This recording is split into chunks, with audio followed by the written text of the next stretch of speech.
Social মিডিয়াত সকলোৰে কথা কোৱাৰ অধিকাৰ আছে। ছ'চিয়েল মিডিয়াত নিজৰ মত বিনিময় কৰাৰ অধিকাৰ আছে আৰু বৰ্তমান সময়ত ছ'চিয়েল মিডিয়া যথেষ্ট ষ্ট্ৰং আৰু ছ'চিয়েল মিডিয়াত যিকোনো এটা ঘটনা হওক, যিকোনো এটা ব্যক্তিৰ প্ৰতিভা হওক, সকলো পপুলাৰ কৰি দিয়ে কিন্তু ছ'চিয়েল মিডিয়া। সেয়েহে যদি আপোনাৰো ছ'চিয়েল মিডিয়াত সক্ৰিয় হ'বলৈ মন আছে তেনেহ'লে পজিটিভলি হওক আৰু ছ'চিয়েল মিডিয়াত সক্ৰিয় হ'লে অনাগত দিনত কিন্তু আপুনিও এই ছ'চিয়েল মিডিয়াৰ পৰাই দুটকা হ'লেও ইনকম কৰিব পাৰিব। কাৰণ ফেচবুক, মেটা হওক, ইউটিউব হওক, এনেকুৱা এখন প্লেটফৰ্ম দিছে য'ত আমি যদি ভালকৈ ইয়াৰ নীতি নিয়মবোৰ ফ'ল' কৰোঁ তেনেহ'লে আমি দুটকা ইয়াৰ পৰা ইনকমো কৰিব পাৰিম আৰু আমি আমাৰ মত বিনিময় ইয়াতে উত্থাপন কৰিব পাৰিম। আমি আগতে এনেধৰণৰ হৈছিলে যে কিবা এটা ৰাজহুৱা বা অনুষ্ঠানতহে আমি কিবা এটা ক'লে বা সকলোৱে দেখে বা কোনো আমি দ্বিতীয় এটা মিডিয়াৰ কি বুলি কয় এইটো, আমি দ্বিতীয় এটা অনুষ্ঠানৰ আমি প্ৰয়োজন হৈছিলে। অৰ্থাৎ আমি কোনোবা চেনেল বা কিবা এটা ওচৰলৈ গ'লেহে আমাক কিবা এটা ক'লে আমাক ৰাইজে দেখিছিলে। কিন্তু বৰ্তমান সময়ত ছ'চিয়েল মিডিয়া এনেকুৱা এটা বস্তু আপোনাৰ হাততে আছে, আপুনি কৈ যাওক সকলো ৰাইজে দেখিব।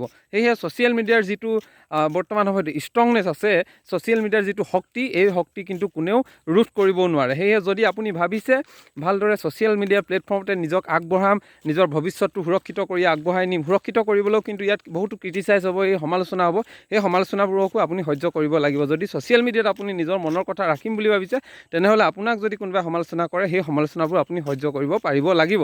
সেয়েহে যদি ভাবিছে ছ'চিয়েল মিডিয়াৰ থ্ৰুৱেদি মই দুটকা ইনকমো কৰিম, মই মোৰ নিজৰ মনৰ কথাও ৰাখিম, মন্তব্যও ৰাখিম আৰু ভিন্ন ধৰণৰ পজিটিভলি কিছুমান কাম কৰিম, তেনেহ'লে আপোনালোকে কৰিব পাৰে। ছ'চিয়েল মিডিয়া এটা ভাল প্লেটফৰ্ম।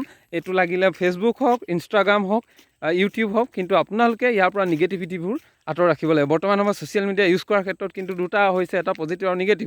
বেছিভাগে কিন্তু এনেধৰণৰ নিগেটিভ কিছুমান ভিডিঅ' দিব ধৰিছে, নৃত্য ভংগী বা এনেধৰণৰ কৰিব কৰিছে, যিবোৰে কিন্তু ছ'চিয়েল মিডিয়া ব্যৱহাৰৰ ক্ষেত্ৰত মানুহৰ মনটো বেয়া কৰি দিছে বা এটা নিগেটিভ তেওঁলোকে চিন্তাধাৰা বিয়পাইছে। সেয়েহে এই ক্ষেত্ৰত অলপ হ'লেও সাৱধান হৈ যদি আপোনালোকে পজিটিভলি ছ'চিয়েল মিডিয়া ব্যৱহাৰ কৰি মনৰ কথাবোৰ, বক্তব্য আপোনালোকে ৰাইজৰ আগত দাঙি ধৰিম বুলি ভাবিছে তেনেহ'লে ব্যৱহাৰ কৰিব পাৰে। ইয়াৰ পৰা আপোনালোকে চলিব পৰাকৈ এটা টকাও উপাৰ্জন কৰিব পাৰিব, যদিহে আপুনি ইণ্টাৰেষ্টেড হয়। ধন্যবাদ।